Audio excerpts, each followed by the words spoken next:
Hello, how you doing? Welcome back. My name is Joyce Asuzu, better known as Auntie A. I'm your favorite auntie, and I have some articles that I would like to share with you all. But first of all, I want to just say that I wish that you had a great weekend. My weekend was pretty good, and I just want to say that I want to give God all the grace that He deserves for waking me up. Don't you feel like that as well? Giving God the grace of, the fact that He woke us up this morning. He gave us a measure of health. I appreciate all of that. And so, my fam, I'm your favorite auntie, like I said, Auntie A. And I have some different stories here that I'd like to share with you. One is about Shein. And I gotta admit, fam, I love Shein. I really do. But there are some things about Shein that is making me a little sad. Another one is about it was a sous chef of the Obamas. Our former president Obama. His sous chef was found dead. Another story is about Todd Chrisley. And I know you heard some things about Todd Chrisley. They had the reality show Chrisley Knows Best. And I gotta admit that I used to like looking at Chrisley Knows Best. It was pretty funny. But, he's in prison right now. And so, we're gonna talk a little bit about that. So, fam, let's get into this thing about Shein, right? So I'm just gonna read some things that is I looked up in a news article, and it's talking about what's going on with Shein right now. So if you don't know who Shein is, or Shein, however they might pronounce it, some people say Shein, some people say Shein, and to be honest with you, I say Shein. So but anyway, Shein is a popular fashion brand. They're Chinese-based retailer known for its affordable prices. Shein is in a little bit of trouble now and being sued because it says that there are 3 independent designers who claim that the company stole their designs. And so the lawsuit alleges that Shein's action has caused serious damage to designers' reputation and careers, and this is leading to a decrease in revenue from their work. So if that is happening to them, that's not a good thing, because Shein is a big company, and these little companies trying to make their living as well, don't steal from them. That's it. That is horrible. I don't agree with Shein doing that. So it says that the plaintiff include graphic designers Christy Perry, Larissa Martinez, and Jay Barron. It says that Perry says that Shein sold a graphic that she created online, and when she confronted them about that, they offered her $500, which she refused. Shein later reached out to Perry to contribute work for a capsule collection, but she expressed her anger over their previous theft of her artwork, and I don't blame her. You done stole it. Well, allegedly, you have stolen the lady's work. You have stolen her design, and now you want to turn back around and offer her $500, which I'm sure you are making way more than $500 off of her design, and now you want to offer her $500 and then offer her an opportunity to be able to work on one of your capsule collections. But that only made her just really mad, just pissed her off, and I don't blame her. So it says that, of course, that Shein is a Chinese-based retailer excuse me, known for its affordable prices and quick trend adoption. However, it has faced criticism for allegedly not abiding by labor regulations, poor environmental standards, and copyright infringement issues. So the lawsuit against Shein claims that the company engages in a continuous pattern of racketeering by repeatedly infringing on copyrights and trademarks. Small business owners have long complained about Shein stealing designs. You know, I had heard about this even a while ago. That it was a young lady.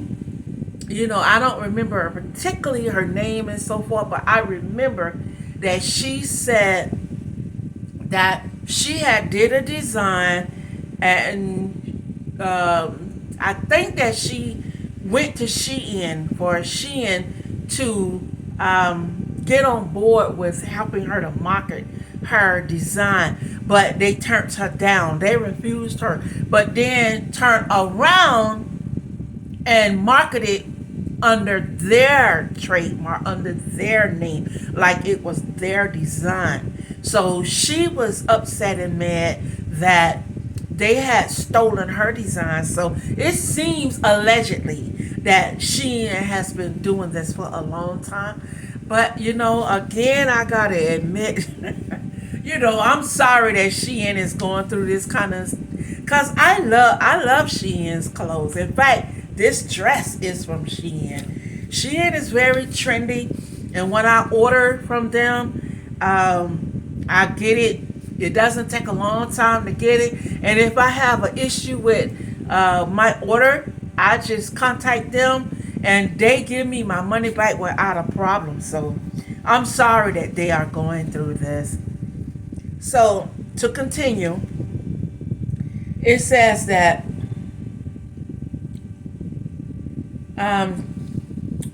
Shein stealing designs, allegedly, but legal action has been challenging due to the complex copyright laws in the fashion industry. So it seems that it's hard to it's hard to prove that this is what Shein is doing. It's hard for them to prove this.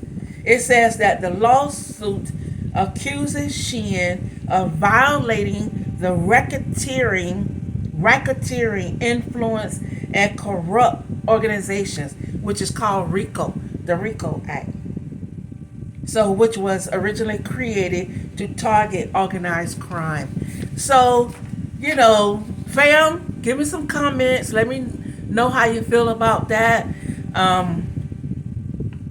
Like I said, I wish that Shein actually was not going through such a thing, because I like them. I have a closet full of their stuff.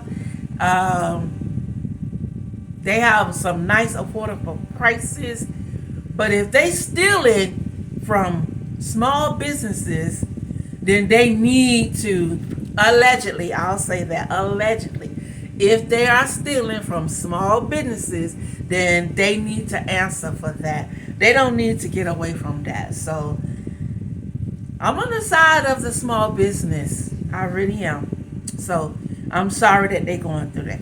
So fam, like I said, like, subscribe, and share, and give me some comments on what you think about that. Okay. So now we're gonna go on to our next subject. Our next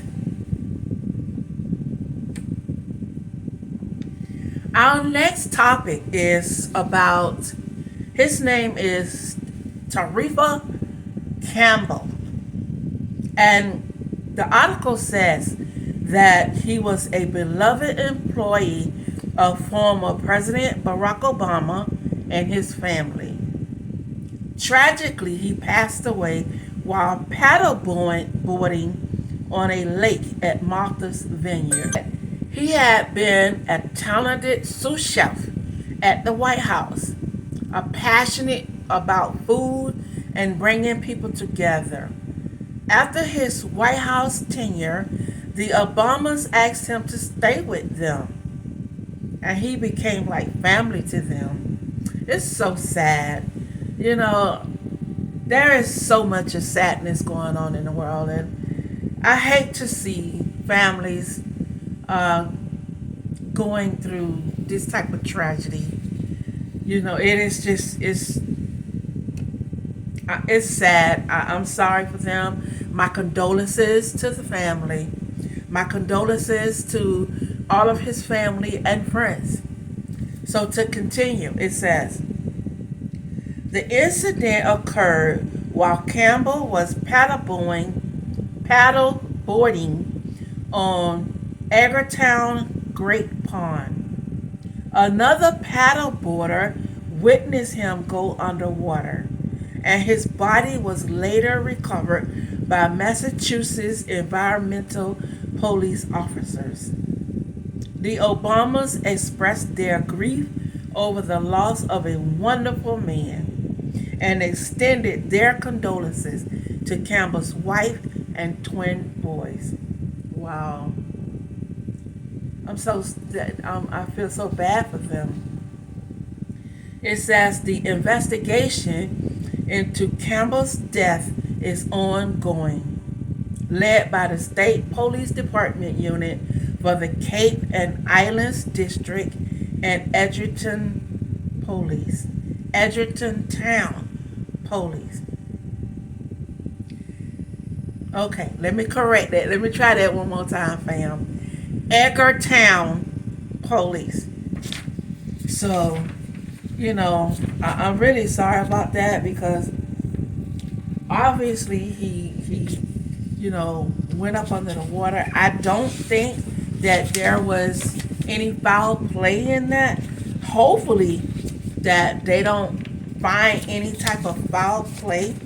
But, you know, it probably is just maybe the tides were strong and he was out there and he went under. You know, you got to be very, very careful in the water, because sometimes the tides that's under the water, you just really don't know how it might be. You know, and that could happen to good swimmers, you know. So I'm sad about that. Fam, the last story, the last article that I'm going to share is about reality star Todd Chrisley. Do you know who Todd Chrisley is? Him and his wife Julie. Like I said, they had the TV show Chrisley Knows Best, and with his two sons, and he had he had like three sons. One was a drug addict, you know, married with I think he was married to a black girl. They had a little girl, and the little girl, Todd's granddaughter, Todd really loved that little girl, and the little girl loved him so much. You know, they had a great relationship. Todd and Julie had the little girl a lot. In fact, they was raising her because the son was a drug addict. He and the child's mother was not together. They was estranged, and like I said, he had a drug issue that he seemed like he couldn't get it together, and so Todd and Julie had the little girl, and they was raising her, and really they seemed to have such a loving relationship, and I did appreciate how Todd took care of his grandchild. So the younger son and then a middle son. And then he had two daughters. One of the daughters, the oldest one, was from his previous marriage. And that daughter seems like they tried to get along, but it just seems like they didn't really get along. She was estranged with the family, seemed like it, or with her father and with Julie. So it turned out that she really didn't get along too well with the family. And from what I heard, allegedly, what I heard is that she almost was instrumental in him getting in this trouble. Now, maybe not, but this is just what I heard, and I know it could not be, and that's why I'm saying allegedly. Anyway, to get into this article, right? It says reality star Todd Chrisley, who is serving a 12-year prison sentence for bank and tax fraud, is experiencing anxiety while behind bars, according to his lawyer. Yeah, really? You think so? I think that anybody who was behind bars will be experiencing anxiety issues. That's why I do my best not to get behind bars. So, to continue, it says he is unsure about the developments in his case and finds the appeals process challenging. Todd's daily life in prison is monotonous, and he spends his time eating, watching TV, and talking to other inmates. And I think that's what all the rest of them do, besides maybe the ones that lift weights all the time, you know. But then some of them get into religion, some get into studying, maybe going to school. So if he's in there and he's going to be doing this time, he might as well try to find something positive to do. Maybe he could go into the library and start reading. You know, maybe take a class if it's offered. If it's offered. Try to find something to do, because I hate to say this, because I don't want to sound like, you know, I don't have some type of sympathy for people, but don't be in there whining and crying when you have allegedly done things to get yourself in there. You know what I mean? So to continue, it says Todd and his wife Julie were convicted of tax evasion and bank fraud in June 2022. They are currently working on appealing their sentences. Todd's children, Savannah and Chase, shared details about the harsh conditions in the prisons where their parents are incarcerated, including lack of air conditioning, plumbing issues, and potential mold. Well, they're not the only ones who's facing it. All the rest of the prisoners who's in there is facing the same issues. However, lack of air conditioning, come on now, that's inhumane. And it is hot as fire right now. And we know that. It is hot. People are dying from heat strokes. So that's inhumane. And if that is what's going on, they really need to do something about that, because that is inhumane. No air conditioner, come on now. So, to finish up the article, it says, however, the Bureau of Prisons assured that inmates have access to drinking water, and they are monitoring ventilation for safety purposes. And of course, the prisons are going to have their own back. They're going to, they're going to tell you that everything is peaches and cream in there. You know what I mean? So, So we already know it's not peaches and cream in there. So anyway, give me your thoughts, fam. Tell me what you think about that. Leave me some comments. Leave me some likes. Like it, share it, subscribe, please. This is your favorite auntie, Auntie A. I love being with you all and spending time with you all. And I hope you all feel the same way. So have a good day. You know, the rest of your day, I hope is wonderful and filled with joy, just love, because that's what we need in this world. We need love. We need more love. So love you all. Have a wonderful, wonderful day. Bye.